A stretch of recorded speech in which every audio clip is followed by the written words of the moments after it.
What's happening, people?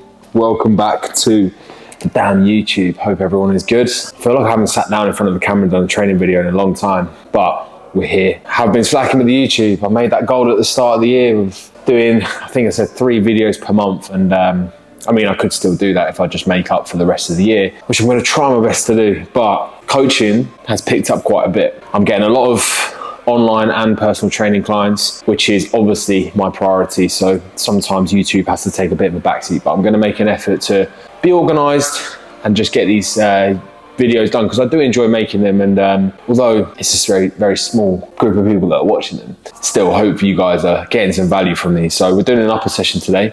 A bit of a catch up from where I'm at. Had my check-in with Kieran on Tuesday, and he's happy with where things are at. My calories are around 3,400 on a training day, 3,000 on a rest day. So yeah, it's just a case of kind of keeping body fat nice and consistent, but slowly building calories up. And then we'll start prep in May, hopefully with calories like around the 4,000 mark I'm envisioning. And that'll be a good kind of base to go from. And obviously from that point, they'll slowly trickle down. But yeah, between now and prep in May, Catherine and I are going to Jamaica mid-April, so looking forward to that. I'm going to try not to fuck it during that holiday and be sensible. So yeah, it's just be a case of like keeping in some expenditure, not going too crazy with the buffet, which is going to be a struggle. But I'm determined to be sensible, because ultimately if I have whatever I want during that week, then it's not going to put me as good of a start position for prep. So like I said, upper on the cards today. Enjoy the session. As always, any questions, drop them down below or DM me on Instagram. Enjoy. Actually, do you know what we're going to do to start with? I had this idea. I'm going to do a physique update before, and then I'm going to do one after the session as well, if I've got time. Should have time. Just to see the look with and without a pump. We'll put them up side by side after the upper session. So stay tuned. So I finally decided I should probably stop skipping abs. So at the start of all my upper body sessions, I'll just do 3 sets. So I've got hanging leg raises in, machine ab crunches and rope ab crunches. And realistically, you only need 2 movements. A crunch variation where you're bringing your chest down towards your belly button, and then another variation where you're bringing your legs up. So think like one where you're bringing your chest down, the other where you're bringing like your belly button, you can call it up. So this one, I'm bringing my legs or belly button up, so I'm closing the space between here and here, and that is what's contracting the abs. You've got to think about how to lengthen and shorten muscle groups to train them. To train the abs, to lengthen them, you need to do this. To shorten them, you need to do this. So we want to recreate that in movements, and that's what I'm trying to do here. And it's one of the best movements you can do, but it's fucking hard. My God, it's hard.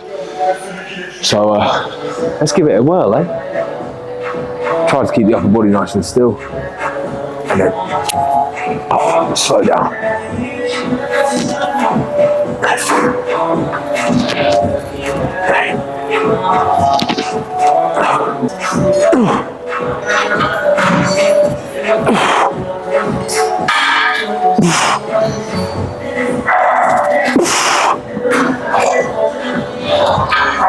That's fucking hard, man. Ideally, I want to bar this a little bit higher than this, because you can see my feet are skimming the platform when I come down, but got to make do with what we've got.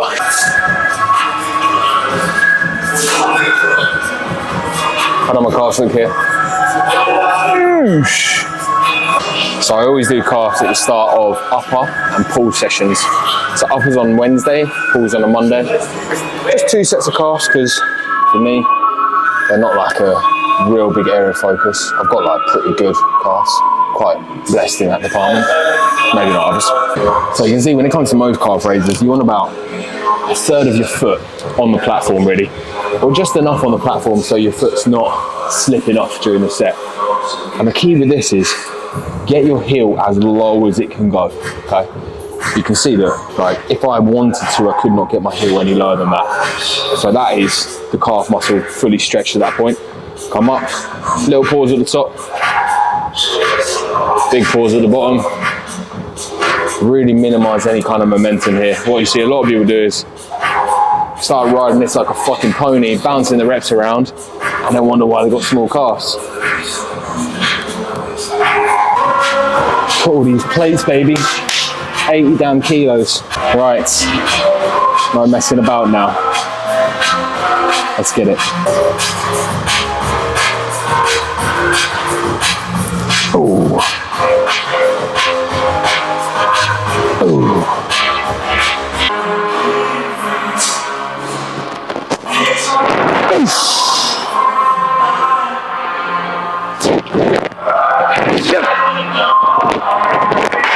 Oh, fucking hell. Ow. I've got a bit of an unpopular opinion I'm going to hit you with here.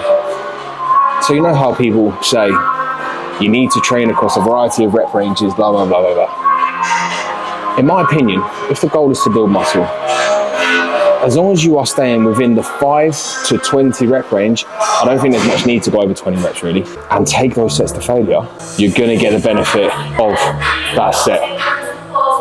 Whether it's 5 reps or 20 reps or 30 reps, doesn't fucking matter. As long as you take that set to failure, you're gonna get the benefit of doing that set. Now, I do think there is benefit to doing slightly higher rep ranges for certain movements and slightly lower rep ranges for certain movements. For instance, a cable lateral raise for your side delts. You wouldn't do a 5 rep on that just because for most people it's not going to feel that great. You don't really have the skill aspect to get a lot of effective stimulative reps from just 5. So I would say like a movement like that you want to do probably like north of 8 is quite a good mark, but then the bigger compound lifts, you know, that 5 to 9 rep range is absolutely fine for those sorts of movements. So as a general guide, you know, tends to be isolations, aim for like slightly higher rep range work, and then the compound lifts where you've got more than one joint at play, like a stiff leg or a row or a chest press or something like that. They're the movements that you can benefit from the slightly lower rep work. So next up, this is probably my favorite fly variation, the cuffed clavicular fly. Had this in for a long time now, and it's one of the main movements that I've put down to my top line in general. So like upper chest and front delt really coming up during the last push-up phase. I think I run this twice a week, and yeah, it's a great little variation to include alongside other incline pressing work, because it's quite easy to target the lower chest fibers, but when it comes to targeting the upper chest fibers, it tends to be an area that a lot of people are lacking in, especially myself. So that's an area of focus for me.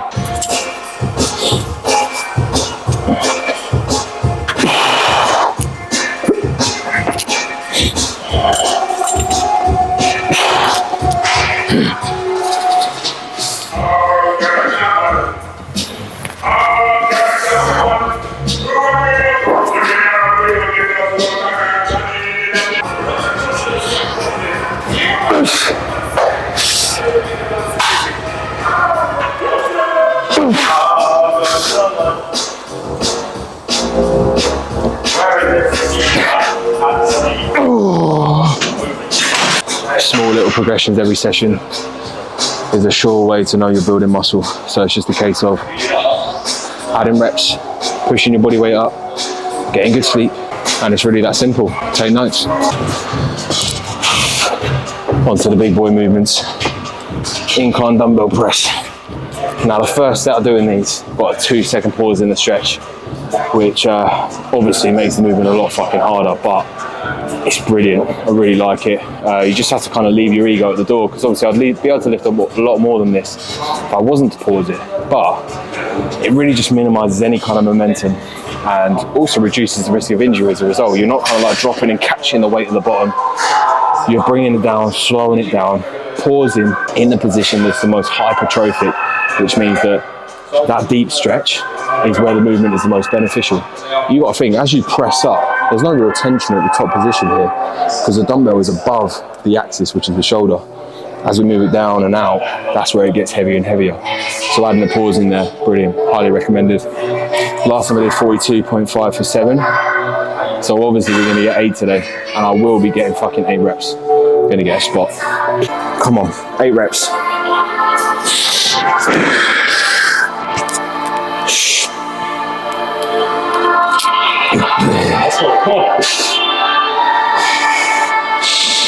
Come on.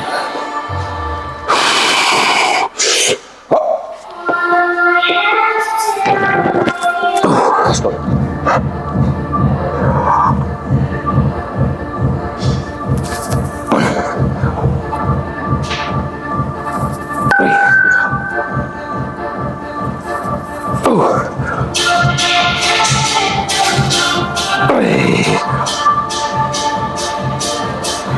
Come on. Tough. Yours. Let's go. Let's go. Drive. Oh, you fucker. Fuck's sake. We're moving. Just missed out on that 8th rep.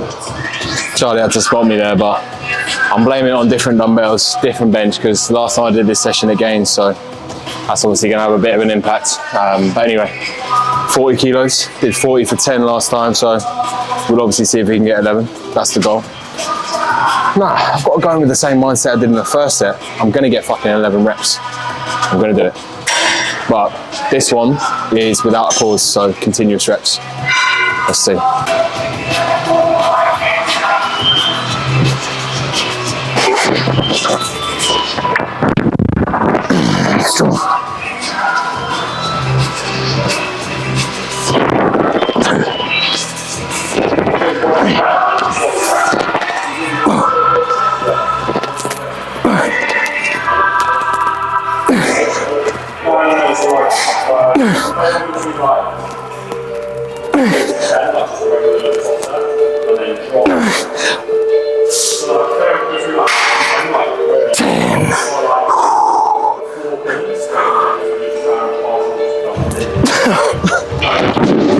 Fuck me, man.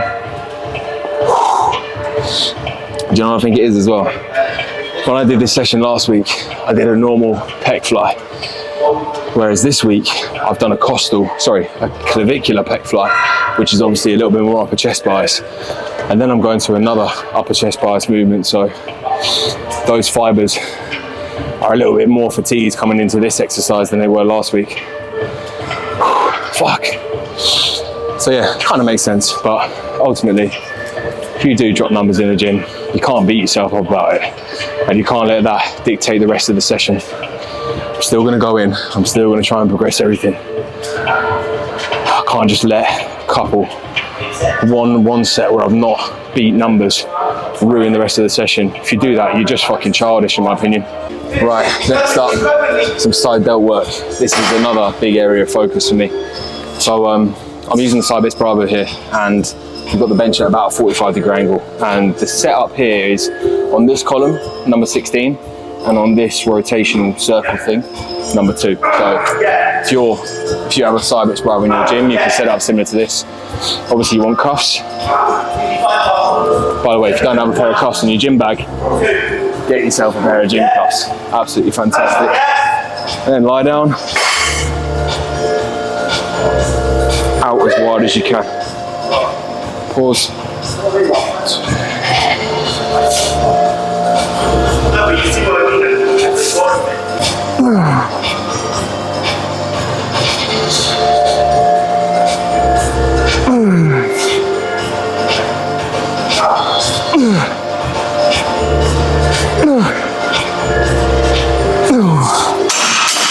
When it comes to a movement like this, by the way, and a lot of other isolation movements, a great thing you can do at the end of a set is just add a couple of partials in at the end. You can see there, when I couldn't get the muscle fully contracted at the top here, I just did 3 additional partial reps because I've still got some strength left in that length and range there at the bottom.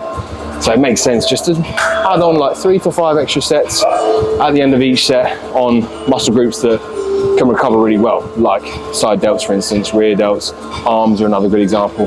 And it tends to be, for the majority of muscle groups, you've always got strength left in that length and position where the muscle is in that deep stretch. Right, better do some front delt work, eh? Hopefully this bar's not going to twipe me in the face. So similar to the incline dumbbell press, there's a 2-second pause in the stretch with this movement here. And the goal with this one is, as I said, front delt, but you'll also see, hopefully from the side here, what I'm trying to do is keep my elbow tracking directly underneath the bar. The mistake I see a lot of people make is they come down to the bottom here and their elbow comes back like this. So you want to be keeping your elbow directly underneath the bar at all times. So it's just a case of adjusting your body position and the bench and elbow path to do that. And maybe just filming yourself from the side like I am here, watch it back, see where your elbow goes. And then also, when you are looking straight on. If I was to face you like this, as I come down to that bottom position there, I want my hands to be directly above my elbows. So I wouldn't want my hands to be in here or out here. As you come to the bottom there, hands directly above the elbows. It's something called aligning your joints, and that's how you're going to be able to generate the most amount of force for this movement in particular.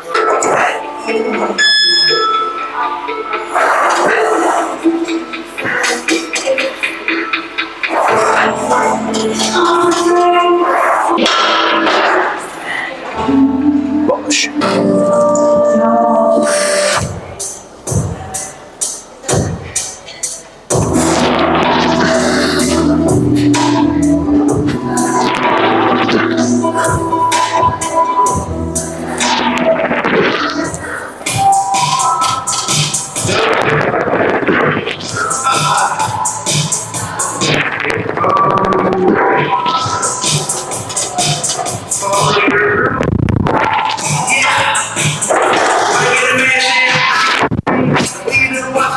Alright, I know I said this was an upper session and I've not done any back work yet, but we're finally onto the back work. So literally just 3 sets on an assisted pull-up. For me, one of my favourite back exercises, and I think it's very underrated. Just lights up your entire back, fantastic movement. And for me, 3 sets is absolutely enough in this workout. The priority mainly for me is like my top line, delts, chest. So it's almost like a push day with a bit of back because my back's a strong point. But yeah, like I said, 3 sets on this bad boy, lights up the back. If you've not got it in your program, highly recommended. And if you don't have this machine, I mean, you can do like a lat pull down or a banded pull up or something like that. But the only thing with the band is it gives you so much assistance out of that bottom position. You're not really getting the benefit of that deep stretch because there's so much assistance from the band. So ideally you want to do something that is going to challenge the muscle in that stretch position. So yeah, that's something to consider if you want to put a movement like this in your training plan. Can't lie, I've been dropping numbers this session. It's not looking good, Brev, but stand by what I said at the start. I'm not beating myself up about it. I'm not throwing my toys out the pram. It's just one of those days. The thing for me is you've got to think back to the past 24 hours. Like, what's happened or what factors could be at play here that has made me drop numbers today? For instance, last night's sleep wasn't as good as it usually is. Also, I've not done this session here in quite a while. The last time I did it was at Gains St Neots, so I've had a week gap from it, and that does have an impact as well. Is there anything else? Don't think so. So yeah, they're the 2 main things that I'm thinking of, but just got to roll with the punches. You know, next time I'll come in and I'll make a big attempt to beat all the numbers that I've got written down there, and that's what you can do.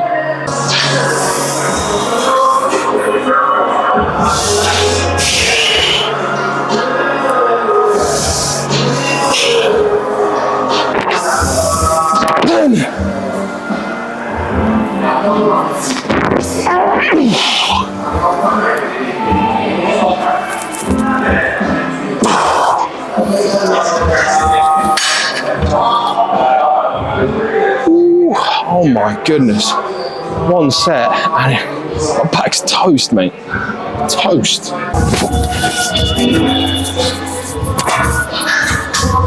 Bit of a struggle to get into this machine. Shoulders are too big, you see.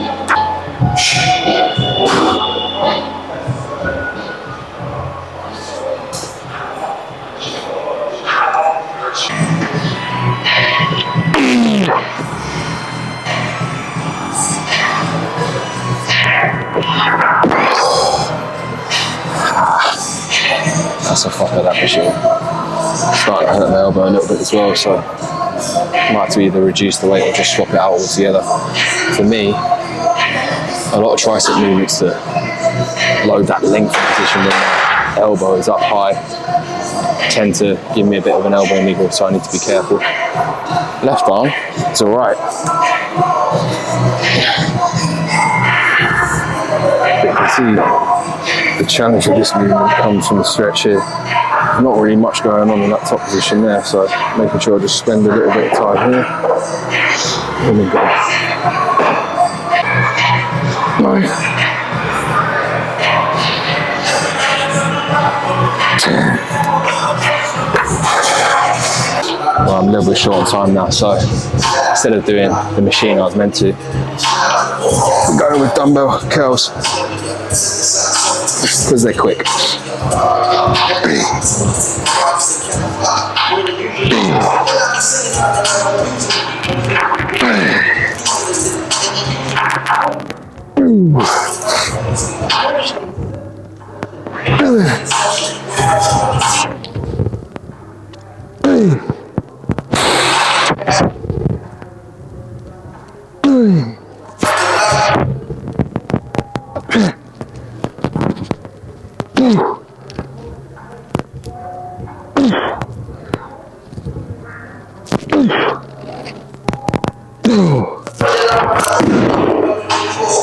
I mean, who doesn't love just doing a dumbbell curl? Easy, quick, simple, but very, very effective. So 2 sets on this, and then we're done.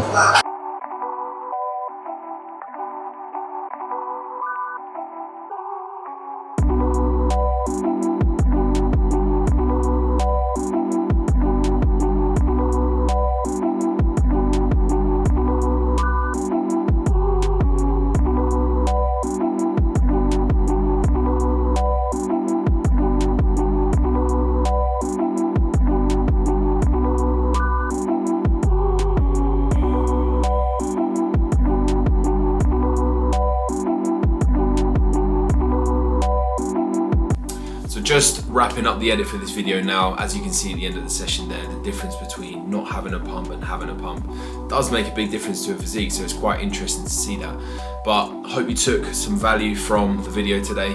If there's any other sessions you'd like me to show or any other type of content you'd like to see on the YouTube, just drop it in the comments down below.